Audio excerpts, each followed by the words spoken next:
as we've done in the past few episodes, we have a mailbag question in front of us today, which is effectively somebody out there in listener land has sent in a question that they have on their mind that they want to have answered. And if you're watching today, by the way, and if you ever have a question that we can answer, certainly send it in to us. If you visit johnsonbrunetti.com, we actually have a landing page where you can submit questions, and we'd be happy to answer any and all questions that you have. If this is content that's been helpful for you in the past, or you want to make sure you don't miss these videos as they come, be sure to subscribe, be sure to like our page, be sure to share it with somebody else who you think would find it helpful. If you visit our show notes down below, what you'll see is all the information to do so. Well, with that being said, the question we have in front of us today is this. The people who administer my 401k at work seem to think that target date funds are the best option for everyone. I'm planning to retire in 6 or 7 years, so should I just put most of my money into the 2030 fund, or whatever 6 or 7 years is away from that listener? I think that's a great question, and I think it makes sense. That's the question I'd have if I'm out there and 401k land, and I'm not necessarily an advisor like most of our listeners. Nick, what are your thoughts?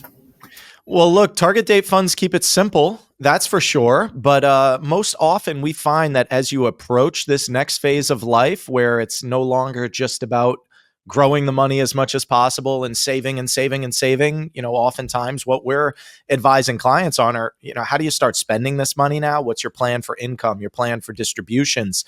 It's very infrequent that we're just having conversations where our clients are just looking to double their money as quickly as possible. So the good thing about target date funds are they make it simple. I would say, most often when we're approaching retirement, we need a little more complexity in the plan. And I don't say you want to overcomplicate things, but you want a world where all of your money is no longer just doing the same thing. And that's probably one of the downsides of those target date funds is all the money's just in the market.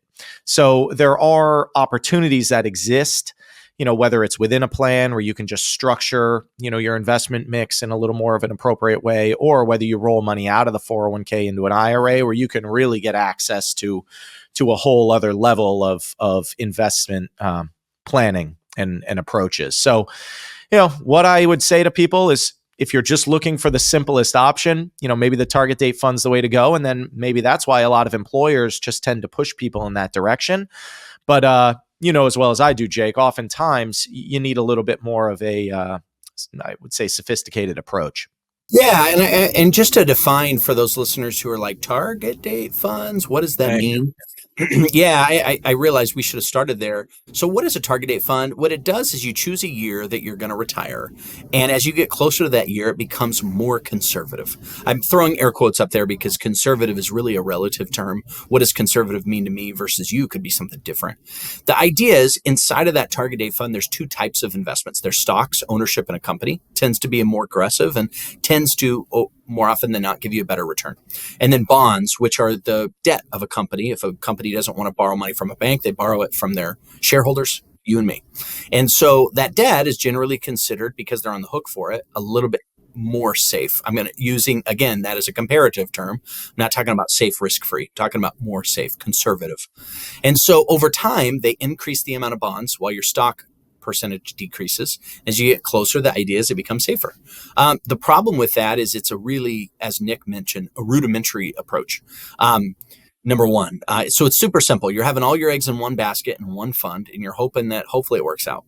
Number two, another problem that I see with that is it assumes that stocks and bonds are the only investment out there. Well, certainly they're not.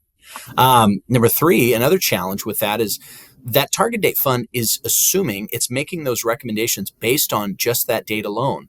And that 401k has no information on all the other assets. So if you're like most folks, you've got a 401k, maybe you have an IRA, which is a balance of a 401k from an old job. Maybe your significant other has a 401k. Maybe you've got money at the bank. Well, the 401k fund manager doesn't know anything about those accounts. So they're making your investment recommendations on an island of just that money. Well, certainly, I don't even have to explain further for people to recognize why that doesn't make a lot of sense. You got to, one of our advisors, Matt, here in our Connecticut offices, I'll give him credit. I'm sure he listens every time we record one of these podcasts. He'll say, you don't want all your he'll say, you don't want all your eggs in one basket, but you do want all your chickens on the same farm. And that's true. You need to have all of the components of your finances informing your plan. And so I think that it's so relevant for people to be evaluating every year, every 6 months, obviously more frequently as you get closer to retirement, what your money's doing. And if you are choosing the best thing for just your plan or the best thing in general. A lot of times the best thing in your 401k isn't necessarily the best thing out there. It doesn't mean it's bad. It just means on a scale of good, better, best, it might not be best. I think that's a great launching point for us to share a resource for our listeners today. We have one of our managing partner, Eric. He wrote a book a few years back called The Ultimate 401k Guide. And if you're interested in getting your hands on that, since we're talking about 401ks, it certainly feels timely. Feel free to text the word guide, GUIDE, to 800-757-0436. Again, that information is down in our show notes. Nick, what are the things that should people be aware of, whether it be about target date funds or 401ks in general, that are pros, cons, or something in the middle? Yeah, and it's great. You mentioned the 401k guide that Eric wrote. I mean, that's just such a valuable resource because if anything, it just tells you, on the high level how 401ks work. Right. And it tells you kind of the do's and don'ts and things you should be thinking about if maybe you're looking for a little more flexibility and control. And I guess that's where I'll more directly answer your question, Jake, is oftentimes 401ks, those are managed by institutions that are in the business of having your money in the market. And when folks are approaching the phase of life where they're coming in and talking to us about, do I have enough? Am I going to be okay? Like I said at the onset here, very few of our clients continue to maintain that high level of market exposure in retirement that they had when they were working and they were saving, because the objectives are very different. So, if anything, that ultimate 401k guide, you kind of see it over my shoulder here, it talks about your ability to roll 401k assets into an IRA. And oftentimes it makes sense to do that if you are looking for a little more flexibility, a little more control, a little more safety. Because your only safe option within a 401k, at least in most cases, is probably some sort of a stable value fund or a government-backed like money market, like a guaranteed type of cash fund. That's it. A lot of people come in and they say, Nick, I've got 40% of my money in bonds. I'm being safe. It's like, okay. Bonds still have risk. Bonds still have fees. And in fact, bonds are actually down double digits over the last year and a half. So, safe to one institution is not, safe in the same sense that we view. For us, Jake, as you know, the clients we're working with, in most cases, all the money they have is all the money they'll have. So when we say safe, we mean safe because our clients need safe, right? At least with a portion of the assets. Right. Yeah. And that's exactly right. And by the way, if you're out there listening to say this whole conversation doesn't apply to me because I don't have a 401k, I have a 403b. When we say 401k, we're talking universally workplace retirement accounts. This also applies to you if you have a 457 because maybe you work for a municipality. 403bs are nonprofit 401ks effectively. There's subtle nuance differences, but large and short, they're pretty much the same thing for the layman at least. And 401as, etc. Generally speaking, in retirement, you have two vehicles inside of which you can work. They most often have a pre-tax and a Roth option. So we're not talking taxes today, but the 401k and the IRA. IRA is an individual retirement account. And so a 401k, 403b, those families, what are they good at? They're really good at getting a lot of money into them. You could put over $30,000 a year into them if you're over 50. What are they not great at? Well, they don't have a lot of choices. They normally have 1 or 2 dozen choices. It's not that those choices are bad. It's just they're limited. And as Nick mentioned, when you're talking about your whole, this is the money you're going to have. This is the amount of money you're going to have for the rest of your life.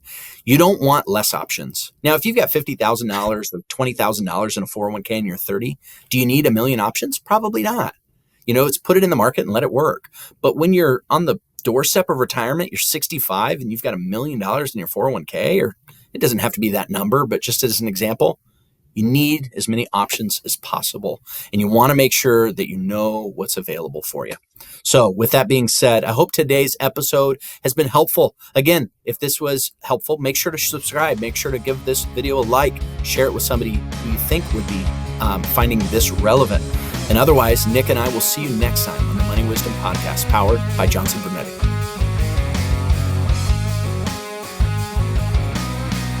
Investment advisory services offered through JB Capital LLC. Insurance products offered through JN Financial LLC.